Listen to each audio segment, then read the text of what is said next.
Hello, my lovelies. My name's Allure, but you can call me Laura Lee, and welcome to The Artist Way, week number 2. Well, technically, it's like past week 2. I'm doing this in the future. It's mainly because I wanted to be consistent first with like actually doing The Artist Way and making sure I was writing every day. The writing came first. I made sure I got that content down, and it's well documented. The book is almost full. Like every single thought I've had these past few weeks has been in here.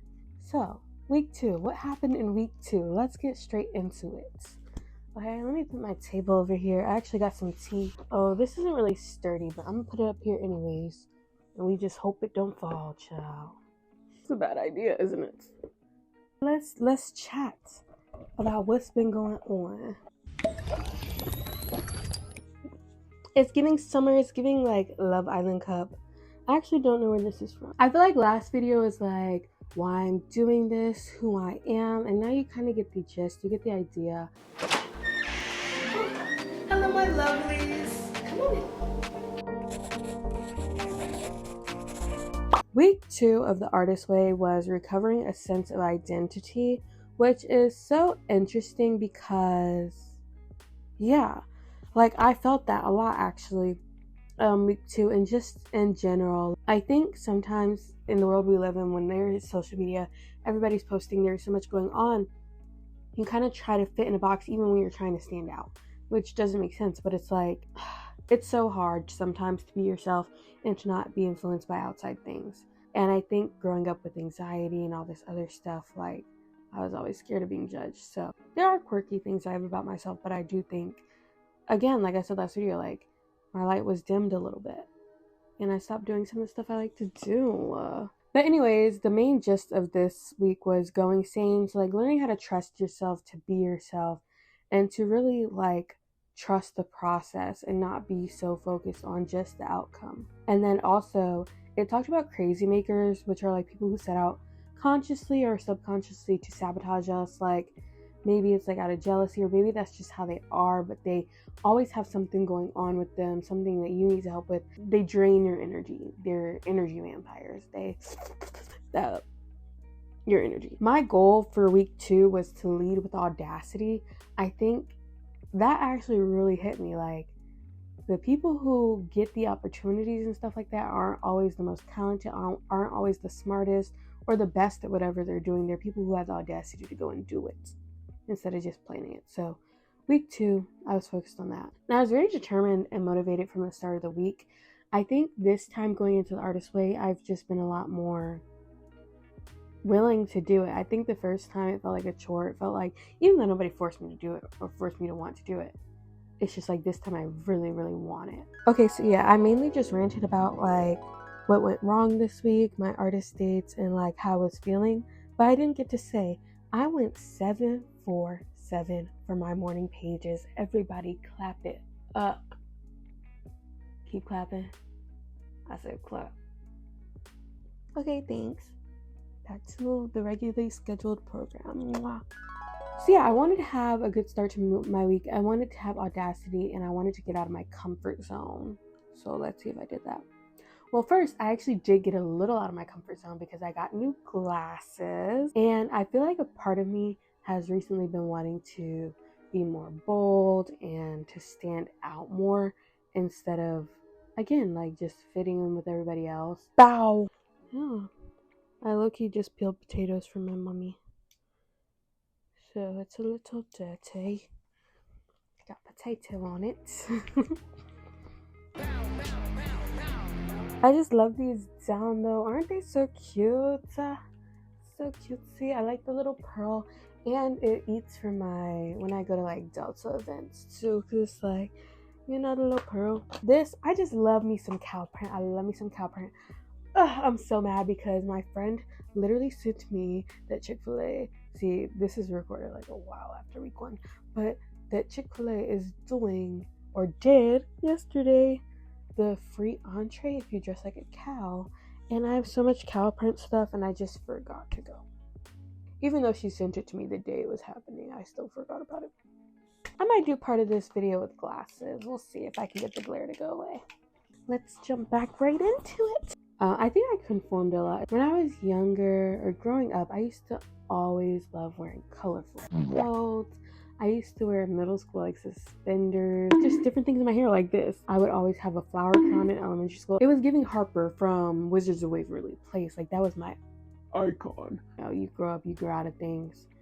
But I don't think I did it for me when I was like switching to more plain clothes or trying to dress like the other girls I saw. I wanted to blend in, but that's not me. I think week 2 I was very kind to myself. I sometimes, please, my neighbor irritated me just now because why are we playing basketball at 9:13 p.m.? Did y'all peep the fit though? Like, I felt like a little flower today, so I dressed like a little flower today. How do I do this? Peep the fit. Peep the little outfit. Yeah, I was very kind to myself week 2. I gave myself grace.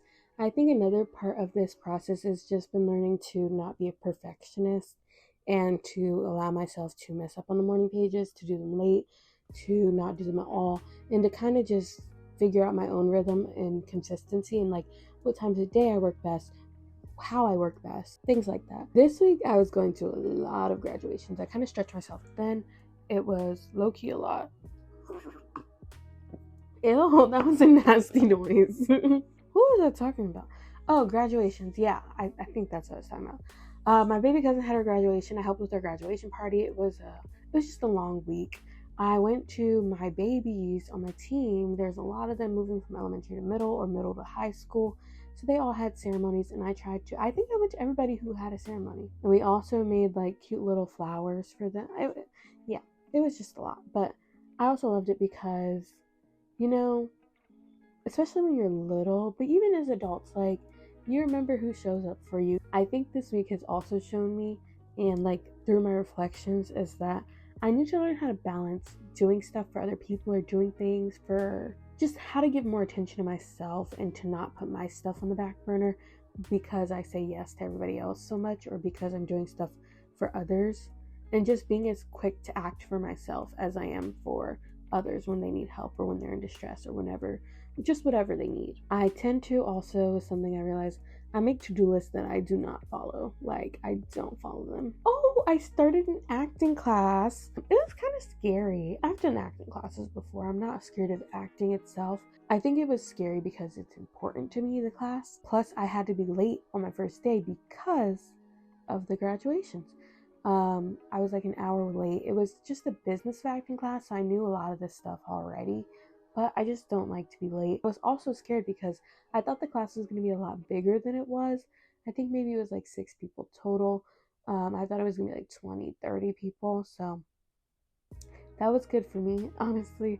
I think week 2, I also got a lot of compliments on my vibe, that I seem happy and just my overall energy is nice, which I don't think I've ever really gotten that before.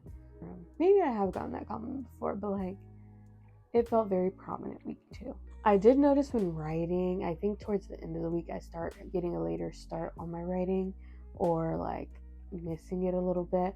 On Thursday and Friday, I started around 10 a.m., which isn't horrible, but like, if I'm awake before then, I wake up early. I need to get in the habit of writing as soon as I wake up and not waiting and not getting on my phone and not doing all the extra stuff. I think that's my biggest challenge, especially when it comes to consistency, is doing stuff right away and stop procrastinating it. And then most of my thoughts week 2 were like planning or trying to figure out what I need to do. I'm a planner. I'm a planner. Oh my goodness, I'm a planner down. I need to be a doer. I am a doer sometimes, but I need to just be a doer. I don't want to be a planner at all. I need to just go for it. I'm tired of planning. I've been planning all my life. I had a plan for my entire future, and it's not happening because you can't plan that stuff. Stuff happens, like, there's like your calling. That's going to keep calling, but like, you can't plan every single little thing, and I try so bad, and I need to stop. When I tell you I've been like letting myself go, letting the universe take control, I've been doing that because I called someone week 2, and if you know me, I hate phone calls. I'm just not great at communicating all the time. Like, sometimes if I get overwhelmed and I get too many text messages at once, them texts are going to sit there for weeks because I can't bring myself to open them and read them and answer them. So I called them and I was like, well, it was my best friend. Well, so it wasn't that bad. So it was kind of like, hey. I went to visit my friends that weekend, and that really filled my cup up. I love my friends so much. In high school, I felt like I didn't have any friends. I couldn't find my people. College, like, I found them, and now I'm literally like, they're never leaving. I gotta hold on them because I love them so much. They're so supportive. They're so just good energy, good vibe. My friend had like a birthday celebration, and there was a moment that week that was, or at that event, that was a bit odd. And it wasn't her. It wasn't. Okay, this is what happened. It was like a little cookout, a little kickback, and I was there. I was sitting beside this guy. We were at this like little like we were on like little stools or whatever at this little table thing, and he was on his phone, and I looked over because it was like he was whatever. I'm nosy. That's it, and it doesn't matter. I'm nosy, and it's not like I was reading anything. Like he wasn't texting anybody. It was backstage, and I know backstage is because I act. So I was like, okay, like I know I'm being nosy, but do you act? And he was like, yeah, I act. And he was like, do you act? And so I said, yeah. And he was like, oh, I'm a signed actor. And that really blew me. Like I wrote about it in my journal too, and I think I made a TikTok about it that I never posted. But it really blew me because it was like, first of all, I didn't ask that. And it was also more so like, oh yeah, like I'm actually an actor. Like I don't know what you got going on, but I'm serious over here. And that kind of threw me because I was kind of excited to meet a new acting friend. And I feel like that kind of turned me off from that one. But two, I don't know. I feel like if you're really like that, you don't treat other people as beneath you. I feel like whenever somebody does that, it's because they're insecure about something. And also, no shade, but you're submitting stuff at a party like is giving performative. And also, I don't know, it was kind of rude. And then I also felt like I was being quizzed and like an actor like, oh, do you have headshots? Do you have all this? And maybe it wasn't bad intentions, but also like I went to Howard University. I've done the selective org stuff. It felt the same way, like the people in selective orgs are talking to you and like trying to belittle you and demean you. It felt the exact same way that then people talk to me like you're like a pet or something. Like, don't, I hate when people do stuff like that. So that really threw me because one, like, you're a signed actor, but we're on the same website. So like, okay. And then two, it's like we're just at different parts of our journey. And I don't know. It just wasn't cool. It really irritated my soul because I've done so many like projects. I've been around other people who also have agents, and they've only been encouraging. This is the first time I've been around somebody who was like very clearly trying to differentiate the two of us. And I was just so excited to make a friend. But that's my naivete. It wasn't that bad. Like, I didn't let it affect me much, but I did write about it and it got out of my head the next morning. I'm sure we'll cross paths again, whether it's at another party. If we're both in this small market acting, I know we'll cross paths again. So, hey, it is what it is. Hopefully our next interaction is better. I don't think he's a bad person. I don't think he was trying to be like super malicious, but it was very clearly like a thing. But yeah, overall, week 2 was a great mental week, and I honestly have gotten better at letting things roll off me, not allowing things to ruin my day or ruin my time. Because that situation, I could have gotten upset, but I didn't. Like, I didn't really think about it again until the next morning when I was writing my pages. The tasks that I completed are 20 things I enjoy doing, the 5 major activities for the week. I listed and made some affirmations. I did the little life pie, and then I did wrote 10 teeny tiny changes. I only had one favorite quote of the week. It was, often creativity is blocked by our falling in other people's plans for us. And I felt that so bad. And again, going back to the saying yes to people before I say yes to myself. My artist date. Artist date. I went on a road trip to go visit my friends. I counted that as an artist date because it was like 3 hours by myself, 4 hours, I think. It was a long time by myself without traffic. And then I also went shopping before that to get everything together. So I count that as my artist date. And then I also painted that week. So those 2 things were kind of my artist dates. I feel like I wasn't very intentional week 2 with my artist dates though. So that's something I'm going to keep in mind going forward. Just being more intentional with the dates. Like, what's the purpose of this? What's the goal? Like, and doing stuff that I don't usually do because I like to paint already. And I was gonna go visit my friends anyway. Like, I want to have artist dates where I'm going to do something new or like being adventurous. So yeah, that's really it. Week 2 was kind of calm. I liked it. And we'll see how the rest goes. All right, thank you guys so much for watching. Hope you enjoyed. Stay safe, stay healthy. Love you. Love yourself. Love you, my lovelies. Bye-bye. I can't cover the screen, but you get the gist.